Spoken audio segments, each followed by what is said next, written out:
प्रवीण दुबे। तो जैसे कई हिंदी फिल्मों का दी एंड दर्शक को पहले से मालूम होता है, कमलनाथ सरकार की रवानगी और बीजेपी के सत्ता में आने के अनौपचारिक ऐलान के साथ सियासी हवाओं में यह तय हो गया था कि मुख्यमंत्री तो शिवराज ही होंगे। तो एमपी में फिर भाजपा फिर शिवराज, ये उनके 3 बार के मुख्यमंत्री होने की विशिष्ट योग्यता का इनाम है, या दिल्ली भेज दिए जाने के बावजूद एमपी में अंगद के पांव की तरह जमे रहने की जिद का नतीजा, या फिर जिस तरह से एक त्रासदी की शक्ल लेता जा रहा है कोरोना और बहुत तेजी से फैल रहा है, तो क्या इस वजह से उन्हें तय किया गया है कि वो पूरी ब्यूरोक्रेसी से वाकिफ हैं, खूबियां और खामियां जानते हैं, पहले दिन से काम भी शुरू कर देंगे, जैसा उन्होंने विधायक दल की जो अभी बैठक हुई उसके अपने पहले भाषण में कहा कि मैं तुरंत देर रात बल्लभ भवन बैठूंगा, हम सब मिलकर कोरोना को हराएंगे। तो बीजेपी के राष्ट्रीय नेतृत्व में अगर शिवराज पर भरोसा जताया है तो कहीं यह बीजेपी संगठन की स्वीकारोक्ति भी तो नहीं कि मध्य प्रदेश में शिवराज का कोई विकल्प है ही नहीं। तो जब शिवराज सिंह चौहान चौथी बार मध्य प्रदेश का मुख्यमंत्री बनकर इतिहास रचने जा रहे हैं, तब इस सवाल पर गौर जरूरी है कि बीजेपी में मुख्यमंत्री के तौर पर शिवराज सिंह चौहान के नाम पर ही मोहर क्यों, किसी और के नाम पर क्यों नहीं? क्या वजह रही कि दिल्ली से छन छन कर आ रहे दूसरे नामों के नजदीकी मुकाबले के बावजूद शिवराज दौड़ में विजेता बनकर उभरे हैं? बेशक शिवराज के सामने सत्ता संभालते ही चुनौतियां होंगी और होंगे सवाल जिनका जवाब तो देना होगा। बात करेंगे, लेकिन पहले आपको दिखाते हैं एक रिपोर्ट, देखिए।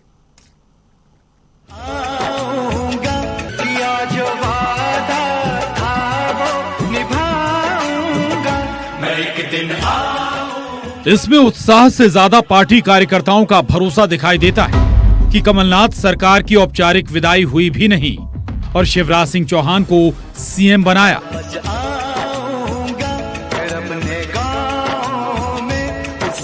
ये वीडियो सोशल मीडिया पर कुलांचे मारने लगा था, लेकिन सवाल ये कि एमपी में फिर बीजेपी की स्क्रिप्ट तो कई नेताओं ने मिलकर लिखी, इनाम सिर्फ शिवराज के हिस्से ही क्यों आया?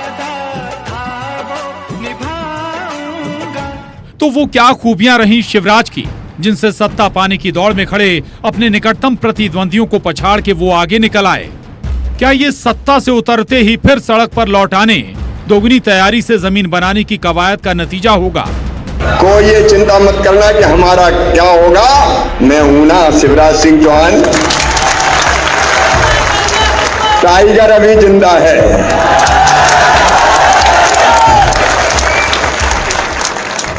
आंख उठा के कोई नहीं देख पाए। तो शिवराज ही राइट चॉइस क्यों?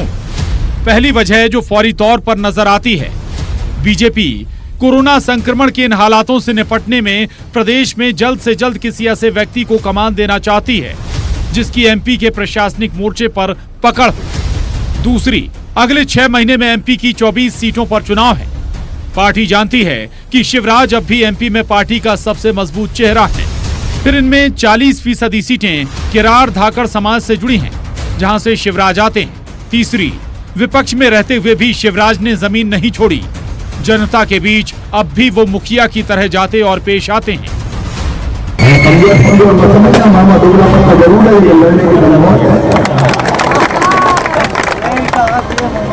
केवल इतना नहीं, हमारा बोनस तो दे देगा। अन्यायपूर्ण बिजली के बिल जो 15,000, 20,000, 25,000 के आए हैं उनको जलाया है ताकि सरकार ये बिजली के बिलों की वसूली बंद करे। तो माफ करवाओ कर्जा और माफी मांगो मध्य प्रदेश के किसानों से, माफी मांगो। बर्बाद कर दिया तुमने पूरे सिस्टम को। मैं उन्हें बधाई देता हूँ और शुभकामनाएं देता हूं कि प्रदेश के हित में काम करें जब तक कर सके। कमबैक तो आप करेंगे, अब वो समय बताएगा, मध्य प्रदेश की जनता तय करेगी। लेकिन क्या चौथी पारी के शिवराज 15 साल वाले शिवराज होंगे? सत्ता से अलग होने के इन 15 महीनों में शिवराज ने धरातल को भी करीब से देखा है और इस दौरान उनकी दौड़ में खड़े बाकी नेता भी पहले के मुकाबले मजबूत हो चुके हैं। शिवराज को 6 महीने के भीतर 24 सीटों के उपचुनाव के साथ नतीजे भी देने हैं। मैं मध्य प्रदेश राज्य के मुख्यमंत्री के रूप में अपने कर्तव्यों का श्रद्धा पूर्वक और शुद्ध अंतःकरण से निर्वहन करूंगा। एमपी में फिर शिवराज, ये एमपी में बीजेपी के लिए जरूरी है या पार्टी नेतृत्व की मजबूरी? जवाब तो देना होगा। Bureau report, news 18 Madhya Pradesh. सबसे पहले मेहमानों का परिचय मैं आपसे करा दूं। अभी 3 मेहमान हमारे साथ जुड़े हैं, चौथे जल्दी जुड़ जाएंगे। हो सकता है वो भी वहां विधायक दल की बैठक के बाद के जो जश्न है उसमें रहे हों। तो जो मौजूदा है 3, उनका परिचय करा दूं। पंकज चतुर्वेदी हमारे साथ हैं, सिंधिया जी के समर्थक हैं और अब भाजपाई हो गए। पंकज जी का स्वागत है। इंदौर स्टूडियो से हमारे साथ मृणाल पंत हैं, कांग्रेस के प्रवक्ता हैं। मृणाल जी का स्वागत है। और जो अभी तीसरे मेहमान हैं वो मनीष दीक्षित, पत्रकारिता का बहुत चर्चित चेहरा है, अच्छे राजनीतिक विश्लेषक हैं। स्वागत है मनीष जी का भी। और शुरुआत मनीष जी से ही करते हैं। मनीष जी, आज अपने पहले भाषण में शिवराज जी ने कहा कि शासन करने की शैली में बदलाव दिखेगा। ये बात मैं मानेसर में भी बोल चुका हूं, ऐसा उन्होंने कहा। अपने विधायकों से चर्चा के दौरान मैं बोल चुका हूं, शासन करने की शैली में फर्क दिखेगा, सबको साथ लेकर चला जाएगा। इसको डिकोड करिए जरा।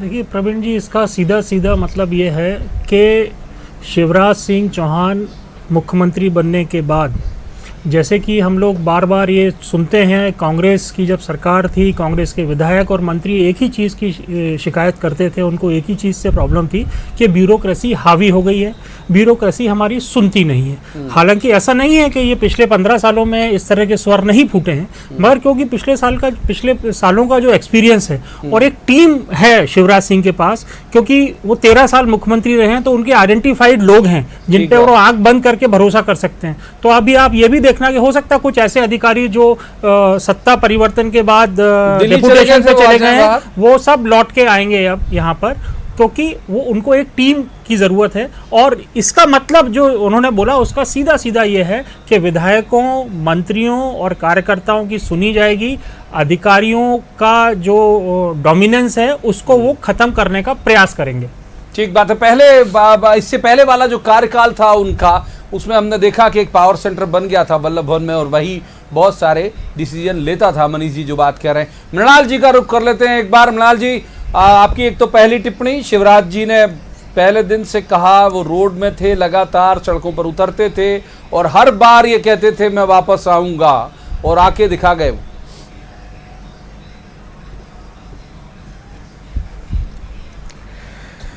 एक मुख्यमंत्री के 2 मुख्य स्वरूप होते हैं और जिम्मेदारियां होती हैं। एक होती है प्रशासनिक दक्षता और दूसरे होते हैं राजनीतिक क्रियाकलाप और राजनीतिक क्षमताएं।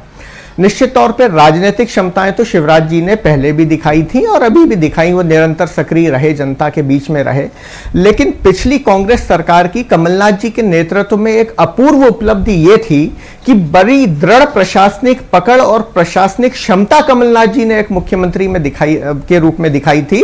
और 1.5 साल के कार्यकाल में भी कैसे बड़े काम किए जा सकते हैं, कैसे ब्यूरोक्रेसी को दिशा दी जा सकती है, इसके सुशासन के बड़े प्रतिमान कमलनाथ जी स्थापित करके गए हैं। तो जो सबसे बड़ी चुनौती थी और जो सबसे बड़ा अंतर था कि शिवराज जी के पहले वाले शासन में प्रशासनिक अधिकारी दिशा देते थे, नीति बनाते थे और उसका मुख्यमंत्री अनुमोदन करते थे और उसका क्रियान्वयन होता था। तो जो लगाम थी नीति निर्धारण की वो अधिकारियों के पास थी। लेकिन कमलनाथ जी ने इस प्रक्रिया को बदला और ये दिखाया कि अगर एक दक्ष राजनीतिक के पास में प्रशासनिक क्षमताएं आती हैं, वो मुख्यमंत्री बनता है, तो कैसे राजनीतिक भी प्रशासन को दिशा दे सकता है। और ये काम जो 1.5 साल में हुआ है, ये सबसे बड़ी चुनौती शिवराज जी के सामने रहेगी। क्या वो इसका पार पा पाएंगे? क्या सुशासन की इस परंपरा को आगे बढ़ा पाएंगे? और जनहितैषी निर्णय जो पिछले 1.5 साल में लिए थे और जिस तरह से प्रशासन पर पकड़ कमलनाथ जी ने बनाई थी, जनता के हित में एक के बाद एक काम हो रहे थे। और प्रदेश की सरकार को शिवराज जी ने अपने भाषण देने के बाद, विधायक दल का नेता चुने जाने के बाद मीडिया से क्या कहा, सुनवाते हैं आपको, सुनिए शिवराज जी लाइव। भारतीय जनता पार्टी के राष्ट्रीय अध्यक्ष माननीय जेपी नड्डा जी, मध्य प्रदेश भारतीय जनता पार्टी के प्रभारी आदरणीय विनय सहस्त्रबुद्धे जी, पर्यवेक्षक के रूप में वीडियो कॉन्फ्रेंसिंग से दिल्ली से जिन्होंने कार्रवाई का संचालन किया, श्रीमान अरुण सिंह जी सहित केंद्रीय वरिष्ठ नेतृत्व का हृदय से आभार प्रकट करता हूं, अपने विधायक भाई और बहनों का भी और भारतीय जनता पार्टी के प्रदेश अध्यक्ष सहित प्रदेश नेतृत्व का भी मैं हृदय से आभारी हूं। मन में संकल्प बस केवल यही है कि जो विश्वास व्यक्त किया है पार्टी ने, उस विश्वास को किसी भी कीमत पर टूटने नहीं दूंगा। पूरे समर्पण, निष्ठा और परिश्रम पूर्वक भारतीय जनता पार्टी के कार्यकर्ता के नाते मध्य प्रदेश के विकास और जनता के कल्याण के लिए परिश्रम की पराकाष्ठा, प्रयत्नों की परिसीमा करूंगा। लेकिन फिलहाल केवल एक लक्ष्य है, कोरोना वायरस के संक्रमण को रोक के जनता को सुरक्षित करना, और इसलिए शपथ ग्रहण के तत्काल बाद मैं इसी काम में जुटूंगा। अपने कार्यकर्ता बहनों और भाइयों से मैंने अपील की है, मैं फिर अपील करता हूं कि उत्सव का समय नहीं है, जश्न का समय नहीं है। कोई उत्सव ना मनाए, कोई सड़कों पर ना निकले, घर में रहकर ही भगवान से प्रार्थना करे कि अच्छी सरकार का अब संचालन हो जनता के लिए, प्रदेश के लिए। लेकिन हम कोई उत्सवी मूड में ना आए। एकमात्र लक्ष्य है कोरोना वायरस के संक्रमण को रोकना, कोरोना महामारी को समाप्त करना, उसी काम में लगना है। और भगवान से भी यही प्रार्थना करता हूं कि वो हमें शक्ति दे ताकि इस महामारी को हम रोक सकें, इसका खात्मा कर सकें। एक बार पुनः हमारे केंद्रीय नेतृत्व, प्रदेश नेतृत्व, विधायक साथियों का और जनता जनार्दन का मैं आभारी हूं।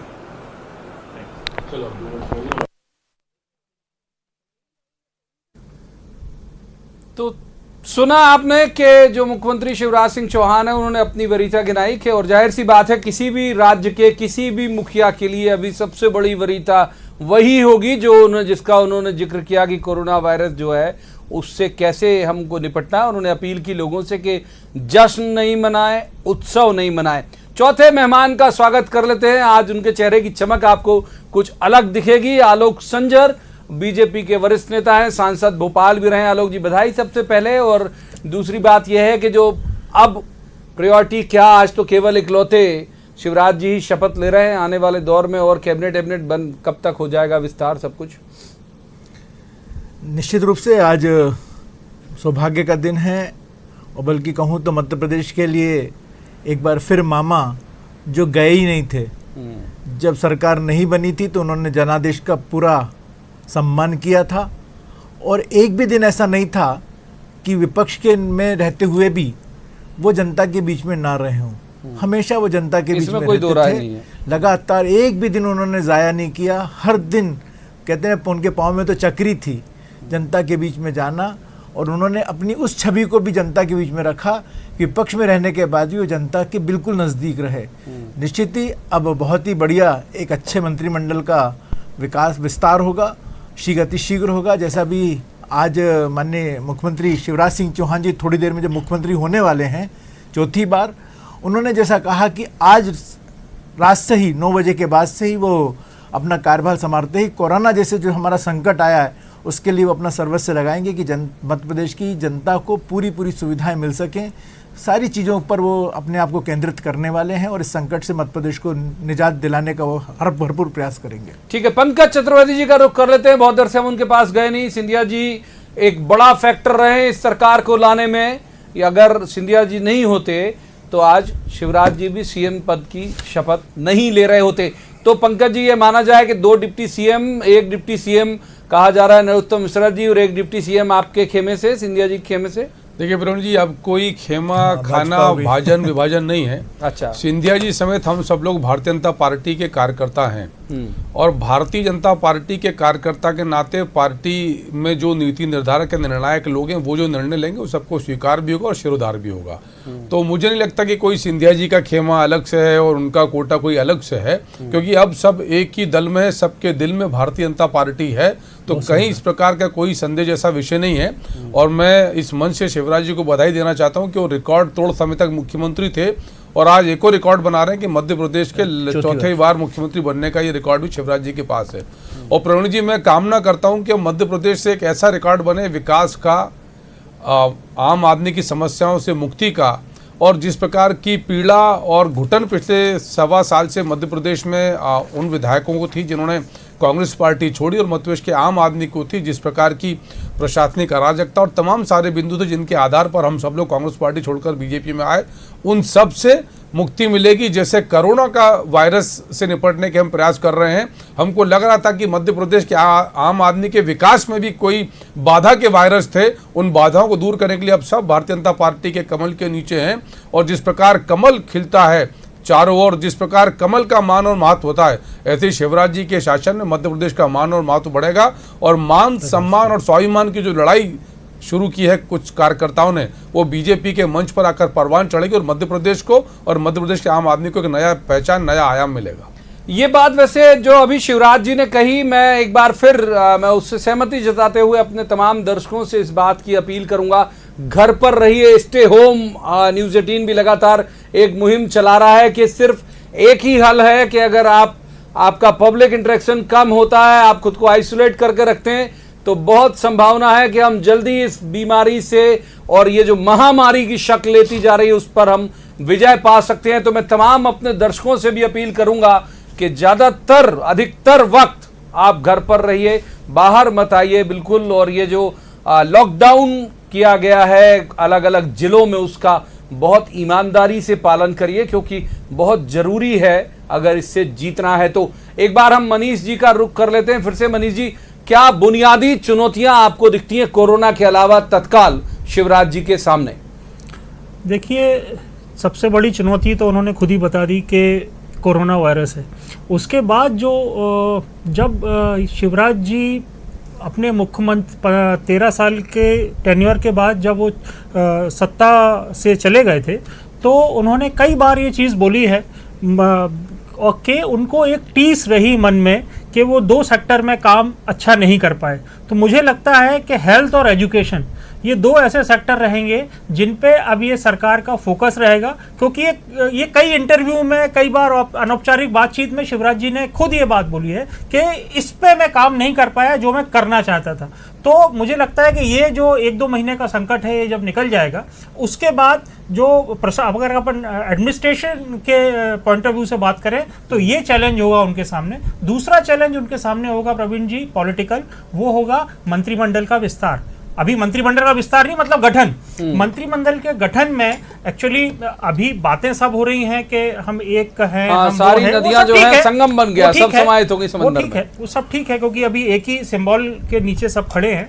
मगर फिर भी उसका जो है नज़ारा हमको देखने को मिलेगा। और ये क्योंकि शिवराज जी को फिर से इस पद पर बनाने के पीछे भी जो मंशा है, मुझे लगता है वो यही है, क्योंकि वो एक उनकी इमेज ऐसी है कि वो सबको साथ लेके चलने की उनकी एक छवि है, उनकी बनी हुई है छवि के साथ वो किसी को नाराज नहीं करते। तो हो सकता बाकी जो दावेदार थे उनसे रिजर्वेशंस होते लोगों के, बट शिवराज सिंह के आगे उनकी छवि चलती है कि साहब मामा तो बहुत सिंपल है, वो सबसे अच्छे से बात करते हैं। तो ये जो उनकी छवि है उसकी उसकी परीक्षा इनके मंत्रिमंडल के गठन और उसके बाद सरकार कैसे चलती है। क्योंकि अभी क्या है कि अभी एक ही तरह के सब लोग काम कर रहे हैं, दूसरी विचारधारा के लोग इसमें समाहित हुए हैं। अब वो उसको कितना अकोमोडेट करते हैं, कितना एडजस्ट करते हैं, ये भी देखना पड़ेगा हमको। बिल्कुल सही। मृणाल जी का रुख कर देते हैं। मृणाल जी, सबसे पहला रिएक्शन दिया जो कार्यवाहक मुख्यमंत्री थे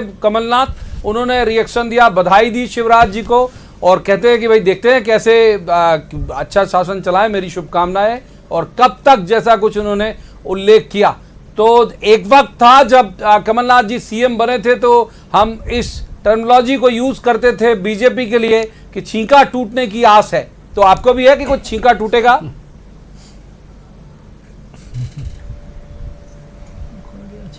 पहले तो कमलनाथ जी की तरह ही मैं भी कांग्रेस पार्टी की ओर से शिवराज जी को और उनके भावी मंत्रिमंडलीय सहयोगियों को बधाई और शुभकामनाएं देता हूं। छींका तो राजनीति में कब किसके पक्ष में कहाँ फूट जाए और किसके लिए नुकसानदेह हो जाए, वो मध्य प्रदेश की राजनीति में आने वाले कुछ महीनों तक कहा नहीं जाएगा, जब तक कि एक स्थायी राजनीतिक भाव का मध्य प्रदेश में आम स्वीकारोक्ति नहीं बनती। तो ऐसा नहीं है कि केवल आर्थिक टर्मोइल और स्वास्थ्य को लेकर टर्मोइल कोरोना के कारण आया है, ये राजनीतिक टर्मोइल और अस्थिरता भी मध्य प्रदेश में लंबे समय तक बनी रहेगी, ऐसा भी हो सकता है। जहां तक शिवराज जी के कार्य करने की बात है, मैं ये कहना चाहता हूं कि उनको आलोचना से परे रह के पिछली सरकार की उपलब्धियों को स्वीकार करना चाहिए, और जब उनका मंत्रिमंडल बनेगा उसमें हमारी पिछली सरकार के कई सारे साथी जब वापस मंत्री बनाए जाएंगे तो मैं ऐसा मानूंगा कि वो पहली स्वीकारोक्ति शिवराज जी की रहेगी कि न सिर्फ पिछली सरकार के मुखिया ने बहुत अच्छा काम किया है, वरन अपने मंत्रिमंडलीय सहयोगियों के माध्यम से भी अनेक विभागों में अच्छा काम किया था। उसके पुरस्कार स्वरूप या उस परंपरा को आगे बढ़ाने के लिए ही वो शायद बाकी साथियों को मंत्रिमंडल में स्थान देंगे। अगर पुरानी सरकार ने अच्छा काम नहीं किया होता तो कोई कारण नहीं बनता कि हमारे वो साथी जो पिछली सरकार में भी मंत्री थे वो नई सरकार में भी उसी तरह का ओहदा, सम्मान और मौका पा पाए। आज तो लेकिन उन्होंने कहा कि चौपट कर गए थे आप लोग, बहुत हालत खराब थे और बहुत खराब हालत है, सबने देखा। बोले मैं ऐसे वक्त में जो है कमान संभालूंगा अक्षर से, तो ये उन्होंने नहीं कहा, लेकिन भाव इसी तरह के थे।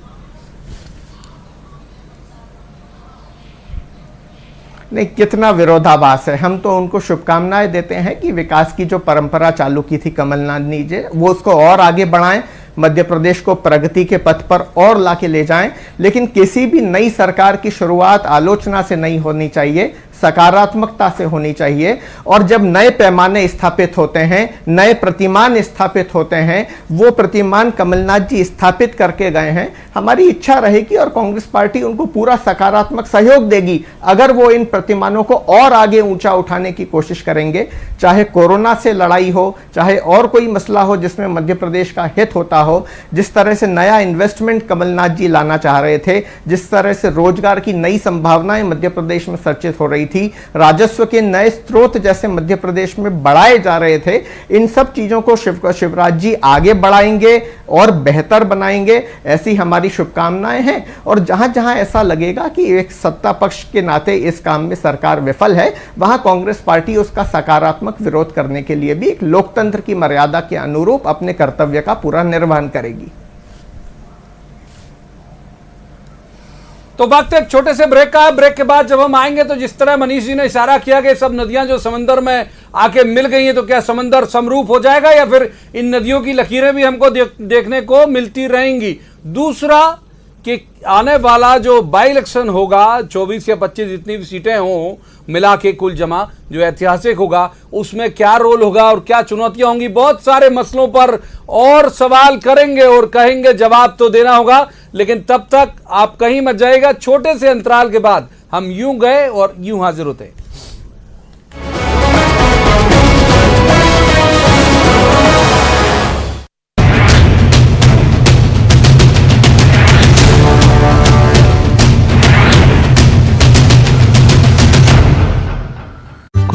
स्वागत है एक बार फिर आपका ब्रेक के बाद। एक बार फिर एमपी में, फिर भाजपा, फिर शिवराज। चुनौतियां बहुत सारी हैं, आज हम जवाब तो देना होगा। मैं इन्हीं सारे सवालों के जवाब तलाशने की कोशिश करेंगे कि आने वाले दौर में कितने तरह की चुनौतियों का सामना करेंगे मुख्यमंत्री शिवराज सिंह चौहान।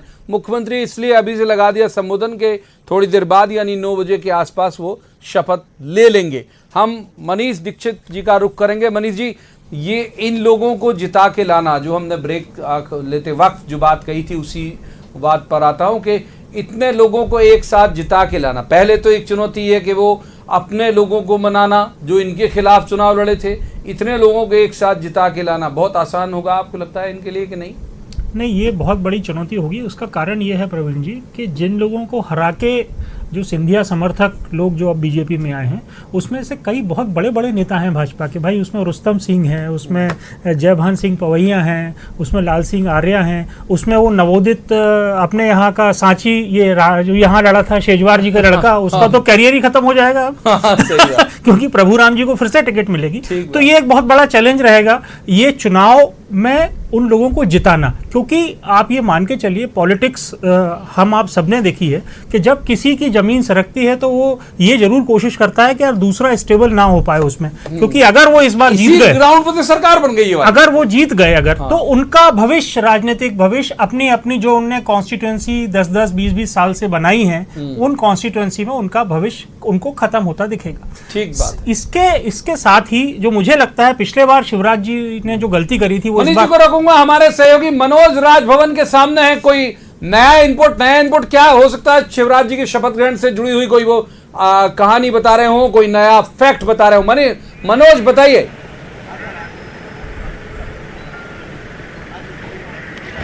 जी बिल्कुल प्रवीण जी, जो विधायक दल की बैठक थी उसके बाद तमाम विधायक और खुद शिवराज सिंह चौहान तमाम नेताओं के साथ, संगठन के पदाधिकारियों के साथ आप तस्वीरों में भी देख सकते हैं कि राजभवन के अंदर एंटर हुए। इसके बाद बताया जा रहा है करीब 100 लोगों के बैठने की व्यवस्था राजभवन के अंदर की गई है। हालांकि उनका जो पर्सनल स्टाफ है जिसमें गनमैन शामिल है, उनको यहाँ पर एंट्री नहीं दी जा रही है। यही कारण है कि जो गाड़ियाँ शिवराज सिंह चौहान के काफिले में आई थी, उन तमाम गाड़ियों को अब राजभवन से वापस लौटाया जा रहा है। प्रशासन के अधिकारी, पुलिस के अधिकारी यहाँ पर प्रवीण जी मौजूद है। इसके अलावा पीछे कई विधायकों की गाड़ी आने का सिलसिला लगातार जारी है। बताया जा रहा है कि प्रदेश के आसपास के जिलों से जो विधायक आए थे उन्हें बस के जरिए जो है राजभवन लाया जा रहा है और करीब 100 लोगों की जो है बैठने की व्यवस्था अंदर की गई है। तमाम दिशा निर्देश कोरोना वायरस को लेकर जो जिला प्रशासन की तरफ से जारी किए गए थे उसका पालन भी यहाँ पर देखा जा रहा है। अंदर काफ़ी डिस्टेंस विधायकों की बैठने की व्यवस्था में यहाँ पर किया गया है। तो राज तिलक की तैयारी राजभवन के अंदर चल रही है। शिवराज सिंह चौहान जो कि मुख्यमंत्री की शपथ लेने वाले हैं वो अंदर पहुंच चुके हैं। संगठन के तमाम पदाधिकारी अंदर पहुंच चुके हैं। जो विधायक अपनी गाड़ियों से आए थे उनकी गाड़ियां अंदर जा चुकी है। इसके अलावा जो बस में जो तमाम प्रदेश के दूसरे बीजेपी के विधायक हैं, आप तस्वीरों में देख सकते हैं कि वो बस भी जो है राजभवन के करीब आती हुई नज़र आ रही है। करीब 2 बसों में तमाम जो विधायक है बीजेपी के वो आते हुए नज़र आ रहे हैं। उनको पूरे सुरक्षा बल के साथ यहाँ पर लाया गया है। तमाम प्रदेश के आसपास से जो विधायक दल की बैठक में शामिल हुए थे वो तमाम विधायक इस बर्मा ट्रेवल्स की बस में सवार हैं और ये बस जो है राजभवन के अंदर जाती हुई नज़र आ रही है। साथ में दूसरी बस है जिसमें तमाम बीजेपी के विधायक हैं, वो भी बस जो है राजभवन के अंदर जाती हुई नज़र आ रही। तो तमाम जो विधायक थे, विधायक दल की बैठक में जो शामिल हुए थे वो राजभवन के अंदर जा चुके हैं। शिवराज सिंह चौहान जो मुख्यमंत्री की शपथ लेंगे वो पहले ही एंटर हो चुके हैं। तो अब थोड़ी देर बाद जो है राज तिलक होगा। हालांकि तीसरी बस भी यहाँ पर आ चुकी है जिसमें तमाम विधायक बैठे हुए हैं। हालांकि कुछ विधायक अपनी गाड़ियों से यहाँ पर आए थे। तो पूरा काफिला जो है यहाँ पर इस बात की चेकिंग की जा रही है कि कोई विधायक के साथ कोई गनमैन या उनका कोई भी दूसरा सहायक जो है यहाँ पर पहुँच ना सके। इसको लेकर प्रशासन के और स्वास्थ्य विभाग के अधिकारी गेट पर तैनात है। शुक्रिया मनोज, शुक्रिया। और ये हालांकि पहला मौका है, अन्यथा जब भी शपथ ग्रहण होता है तो मीडिया को भी आमंत्रण मिलता है। इस बार जो है मीडिया को भी नहीं बुलाया गया। हालांकि एक बात, मनीष जी अपनी बात पूरी कर रहे हैं उससे पहले मैं एक और जोड़ देता हूं। ये इतनी 3 बसें मनीष जी, मतलब ये क्या इसे सैनिटाइज किया होगा इस वजह से कि गैदरिंग तो हो रही है बाकायदा, कोरोना तो एक बड़ा खतरा है यहाँ भी है। नहीं, बट उसमें गेस्ट प्रवीण जी जो सूचना है बहुत लिमिटेड गेस्ट हैं। जैसे पहले होता था कि परिवार के साथ जाते थे लोग, हाँ। और भोपाल के बहुत सारे नेता जाते थे क्योंकि राजधानी है, राजधानी से सटे हुए लोगों जो हैं, जहाँ के लोग आ रहे हैं उनके समर्थक भी राजभवन की तरफ दौड़ लगाते थे। हाँ। वो सब नहीं है, मेरे ख्याल से 100 लोगों की 100 लोग हैं मनोज बता रहे हैं। हाँ। तो और उसमें भी शायद ये बताया गया है कि जो बैठने की सिटिंग अरेंजमेंट है उसमें भी चेयर का उसमें थोड़ा डिफरेंस रखा गया। बिल्कुल बिल्कुल, आपकी बात हाँ, मैं ये कह रहा था कि जो गलती कमलनाथ जी ने की और जो पिछले टेन्योर में शिवराज जी ने की, इस बार क्योंकि समय भी कम है और चैलेंज ज़्यादा तगड़ा है। तो शिवराज जी जब मंत्रिमंडल बन जाएगा उसके बाद वो निगम मंडलों की और इसकी नियुक्ति में देर नहीं लगाएंगे प्रवीण जी, क्योंकि आप राजनीति में सबको संतुष्ट नहीं कर सकते मगर असंतुष्टों की संख्या जरूर कम कर सकते हो। बिल्कुल ठीक बात है। यही सवाल लेके चलेंगे आलोक संजर जी के पास। तो आलोक जी, एक तो ये चुनौती जो जिसकी तरफ इशारा मनीष जी ने किया, दूसरी जिसका हमने जिक्र किया कि जिस जगह से आपका खांटी भाजपाई हो सकता है संघ से जुड़ा रहा हो, लंबे वक्त तक जुड़ा रहा हो, वो हारा, वहां से अब आप सिंधिया जी के साथ जो आए, मतलब जो एक साथ दहेज में मिले, इन्हें जिताना बड़ी चुनौती नहीं होगी? प्रवीण भाई, बहुत ही साधारण शब्दों में इस बात का जवाब देना चाहूँगा। शिव जो हैं उनको यदि हम उनका चिंतन करें तो देखिए, उनका जो शिव का जो परिवार है, तो दुर्गा का जो वाहन है वो शेर है, गणेश जी का मूषक है, कार्तिकेय जी का मोर है, और स्वयं के सर के ऊपर जो है सर्प बैठा हुआ है। तो ये जब शिव जहाँ होते हैं सब लोग जो हैं इकट्ठा हो जाते हैं, एक परिवार में साथ बैठ जाते हैं। ये शिव के पास ताकत है। तो इसलिए विभिन्न तरह के जो लोग भी हैं जिनका ऐसा लगता होगा, वो सब मिलकर निश्चित रूप से जनहित के कार्य में लगेंगे।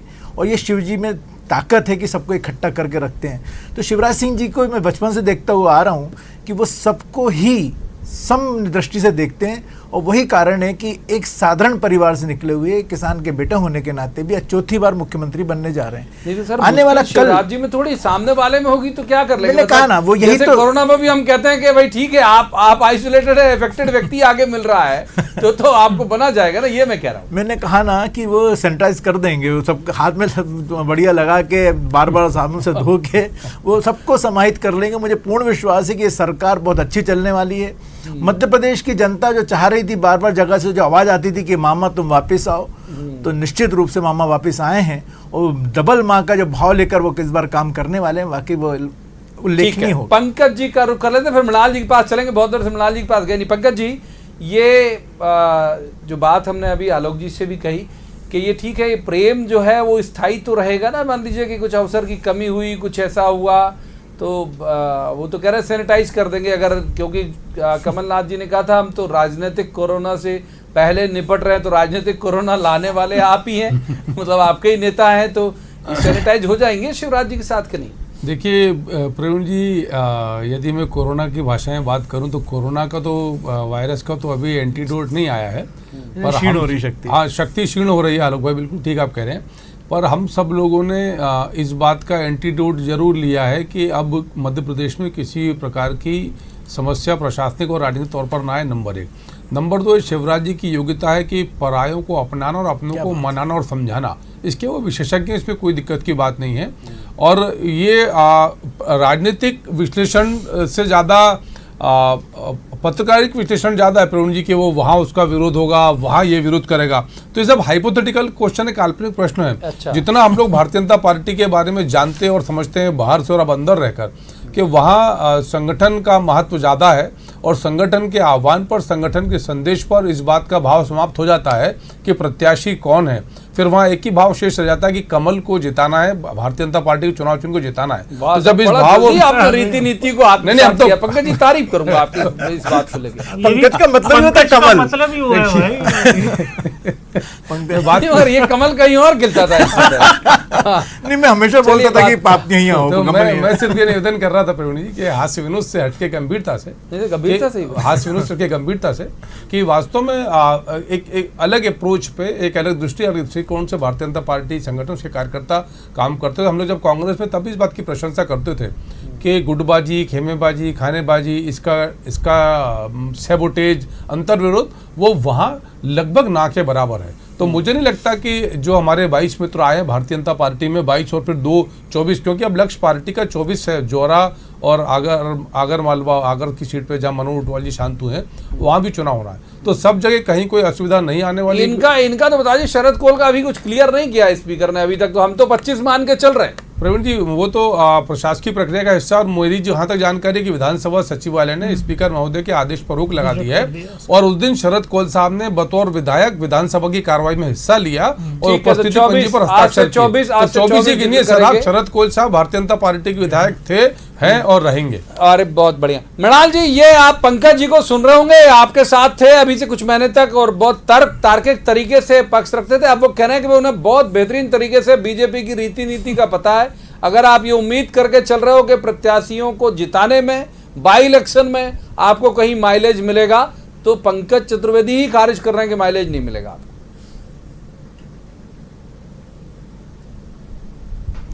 प्रवीण जी, कहना आसान है लेकिन वास्तविकता बड़ी कठिन है। भले ही 1.5 साल हमारी सरकार रही, लेकिन जमीन पर भारतीय जनता पार्टी के बीच में और हमारे उन साथियों के बीच में जो अब कांग्रेस पार्टी नहीं रहे, एक निरंतर संघर्ष तो पिछले 1.5 साल भी चलता रहा है। कुछ परिस्थितियों के कारण भले ही अब वो भारतीय जनता पार्टी के साथी हो गए हैं, लेकिन ये जो विरोध के स्वर लगातार बने हुए थे और जो 1.5 साल में कम नहीं हुए, बढ़े, इसको किस तरह से भारतीय योजना जनता पार्टी समायोजित करेगी, ये बहुत बड़ी कठिनाई उनके सामने आने वाली है। दूसरी बात, ये केवल उन लोगों की राजनीतिक हत्या नहीं होगी भारतीय जनता पार्टी में जो पिछला चुनाव लड़े थे, लेकिन उदाहरण के लिए दीपक जोशी जी जैसे लोग जो पूर्व मंत्री के पुत्र भी हैं, पिछली बार पूर्व मंत्री भी रहे हैं, उनको भी ये स्थायी संकट रहेगा कि जिस सीट पर वो अपना सुरक्षित राजनीतिक भविष्य देखते थे, आने वाले समय में उनको क्या इलेक्टोरल पॉलिटिक्स में चुनाव लड़ने का अवसर मिलेगा भी या नहीं मिलेगा। जी, और सबसे बड़ा संघर्ष तो ग्वालियर चंबल में भी होने वाला है, क्योंकि बड़ी संख्या में विरोधी थे ज्योतिरादित्य सिंधिया जी के, उनके साथियों के, उनका सबसे बड़ा जो सेगमेंट है, सबसे बड़ा जो टोला है, वो ग्वालियर चंबल संभाग में ही है। तो ये देखना बेशक रोचक होगा और कांग्रेस पार्टी की ओर से भी बड़ी चुनौती मिलने वाली है, क्योंकि यकीनन जब चुनाव सामने आएंगे तो इस समय तो हालांकि कोरोना की बहुत बड़ी चुनौती सामने है, लेकिन मतदाता ये भी ध्यान देगा कि 1.5 साल के कार्यकाल में सरकार के निर्णय का जो फायदा आम लोगों को पहुंचा है, क्या इस समय नई सरकार उसके ज्यादा कुछ कर पाती है, उसका मुकाबला कर पाती है, या फिर उसी तरह की अच्छी भावना जनता के बीच में कि हमारी सुनने वाली सरकार है, वो भाव जनता के बीच में पैदा कर पाती है कि नहीं। एक बात मैं और कहना चाहूंगा, मुख्यमंत्री जी के सामने मौका है, क्योंकि वो प्रदेश के मुखिया हैं, कि वो उदाहरण प्रस्तुत करें, प्रतिमान स्थापित करें। हो सकता है विधायक दल की बैठक एक अनिवार्य आवश्यकता हो कि सब लोगों को इकट्ठा करना हो, लेकिन शपथ में इस बात की जरूरत नहीं थी कि सारे विधायक आए। हम देख रहे हैं सब सटे सटे खड़े हैं, एक साथ बस से उतर रहे हैं। मंत्रिमंडल की शपथ होगी, उसमें भी जरूरी नहीं कि लोग आए। जब तक प्रदेश के नेतृत्व के स्तर पे प्रदेश की जनता के लिए उदाहरण स्थापित नहीं किए जाएंगे, तब तक जो पहली चुनौती है, बड़ी चुनौती कोरोना के, उससे लड़ने के लिए दृष्टिकोण आम जनता के मन में शायद ठीक तरीके से पैदा नहीं हो पाएगा। अच्छा, ये क्या जो आपने पहली बात कही उसी का संदर्भ लेता हूं, तो क्या इसीलिए प्रदेश कांग्रेस जो है वो ट्वीट कर रही है, जो आपकी पहली बात का संदर्भ ले रहा हूं, कि 2020 15 अगस्त में ध्वजारोहण करेंगे बतौर मुख्यमंत्री कमलनाथ, यानी ये उम्मीद है आपको इसी वजह से?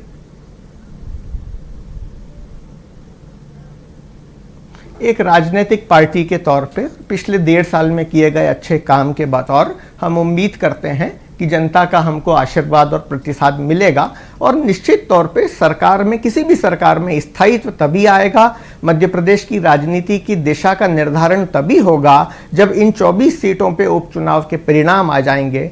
उससे पहले राजनीतिक संतुलन किस तरफ जाएगा, ये कहना प्रवीण जी निश्चित तौर पे किसी के भी बस की बात नहीं है।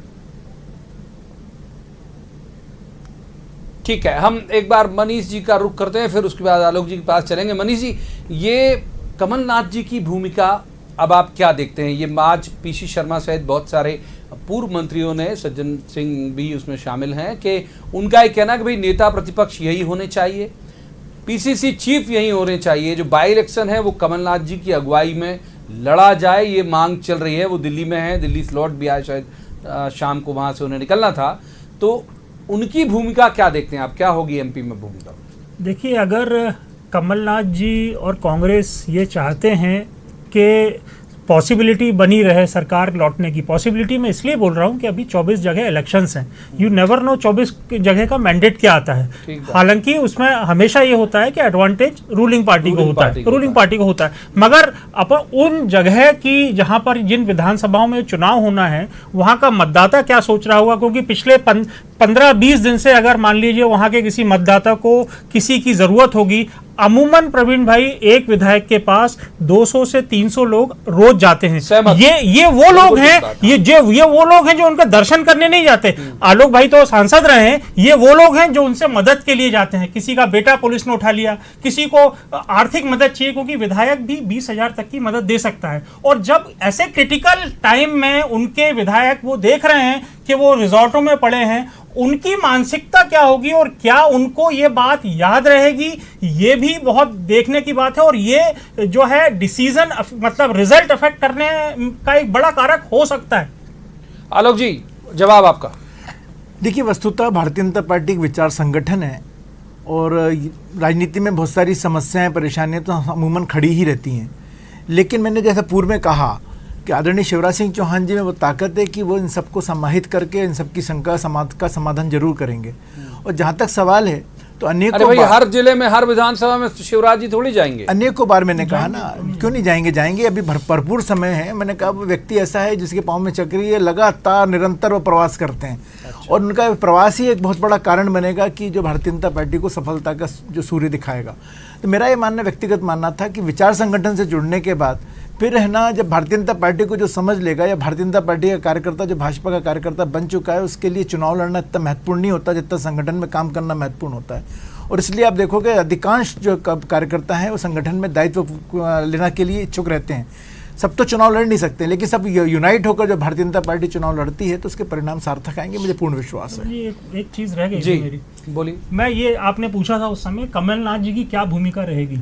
अगर कमलनाथ जी को लगता है कि उनकी सत्ता, उनकी सरकार धोखे से चली गई है और उन्होंने जो 40 साल 35 साल में जो राजनीति में कमाया है वो अगर मध्य प्रदेश आके चला गया है, तो उनको डिफेंसिव ना रह के उनको एज अ चैलेंज इसको लेना चाहिए, क्योंकि ये उनके पास मौका है। भाई अगर ये बाय इलेक्शन में मान लीजिए कांग्रेस परफॉर्म नहीं कर पाए जैसा कांग्रेस के नेता और कांग्रेस के लोग चाहते हैं, तो फिर वो अपने भविष्य के बारे में कुछ सोचें, मगर अभी तो उनको एज अ चैलेंज लेना चाहिए और फ्रंट फुट पे ही खेलना चाहिए। यानी आपको लगता है कि वो दोनों पोजीशन उनको होल्ड करके रखनी चाहिए? अपने लगने से नहीं होता बाबू जी, उनकी पार्टी क्या सोच रही है उस पे, पार्टी वैसे उनकी पार्टी को लग रहा होता तो सिंधिया जी जाते ही नहीं। उनकी पार्टी को लगे कब ये दूसरा प्रवीण भाई, भारतीय जनता पार्टी का जो कार्यकर्ता था उसने 15 महीने जो सत्ता खोने का दुख देखा है, एक जो चेहरे से मैं कहता हूँ चार्मिंग, ये तो कहते थे हमेशा मृणाल जी की पार्टी कहती थी बेचैन हो आप लोग। तो बिल्कुल निश्चित रूप से, क्योंकि लगातार क्योंकि सत्ता के माध्यम से जो सेवा करने का काम भारतीय जनता पार्टी के कार्यकर्ता ने भी किया है,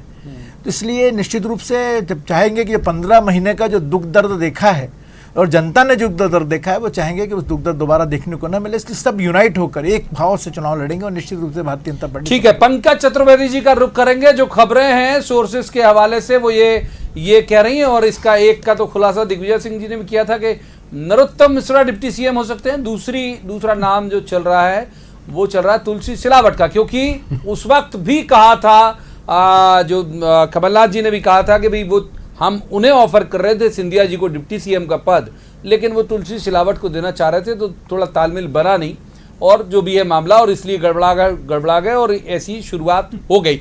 तो पंकज जी, वो तुलसी सिलावट जिनके पास हेल्थ डिपार्टमेंट था उस वक्त, जो रिसोर्ट में थे, मनीष जी कह रहे हैं जब ये पीक में हो रहा था मामला कोरोना को लेके, तो ये सब भाव जो है उनके वोटर के मन में नहीं होगा कि आप वहाँ हैं साहब, इस वक्त तो फ्रंट पे होना चाहिए, लड़ना चाहिए। हेल्थ डिपार्टमेंट तो समझ ही नहीं आ रहा था उनके वहां चले जाने के बाद से। प्रवीण जी, 2-3 प्रश्न आपके अवसर दीजिए उत्तर देने का। पहला तो कि जिनकी राजनीतिक भूमि नीचे से सरक गई, उनको पता नहीं चला, उनकी राजनीतिक भूमिका क्या होगी हम सब जानते हैं। जितना मैं आदरणीय कमलनाथ जी को जानता हूं, वो इस प्रकार के राजनेता नहीं है कि इतने राजनीतिक अपमान के बाद वो किसी भी कारण से किसी ने भी कराया हो, और वो मध्य प्रदेश में संभवतः राजनीतिक रूप से अब सक्रिय नजर नहीं आएंगे, ऐसा मेरा व्यक्तिगत मानना है। बाकी आगे क्या होगा समझ से परे।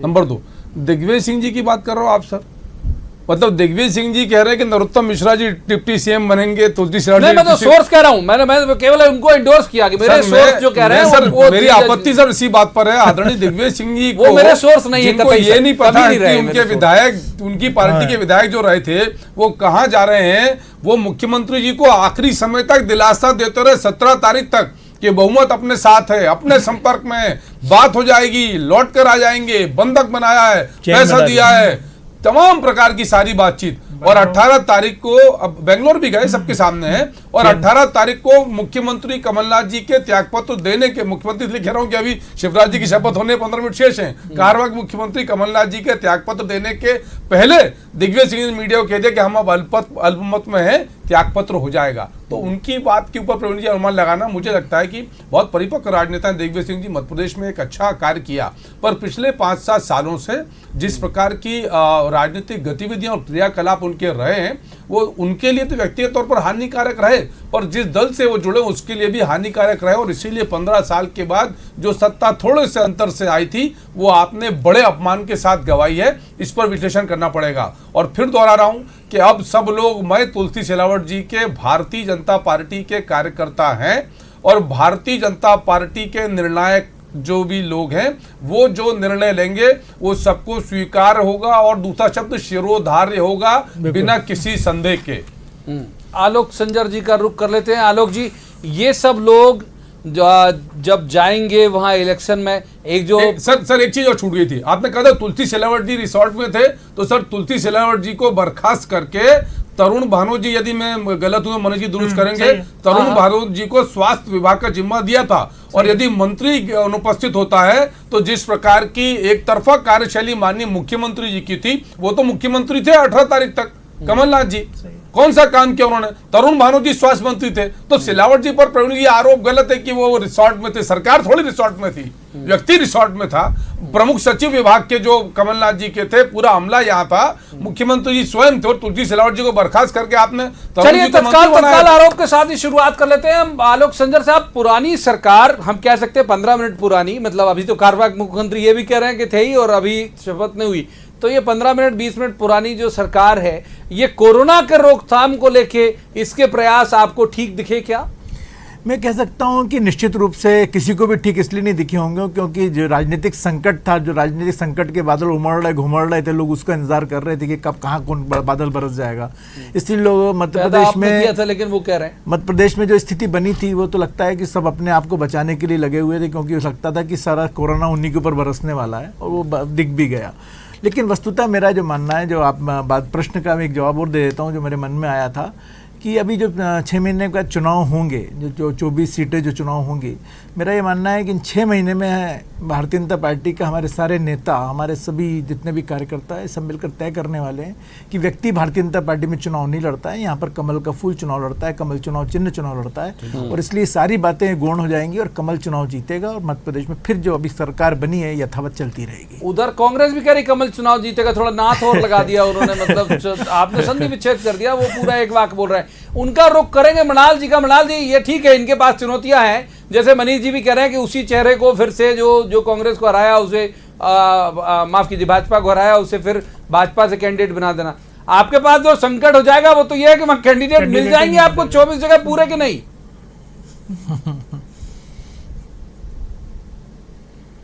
अधिकांश सीटों पे कांग्रेस पार्टी के पास पिछले चुनाव के भी 2-2, 3-3 अच्छे दावेदार थे, तो उम्मीदवारों का संकट नहीं है।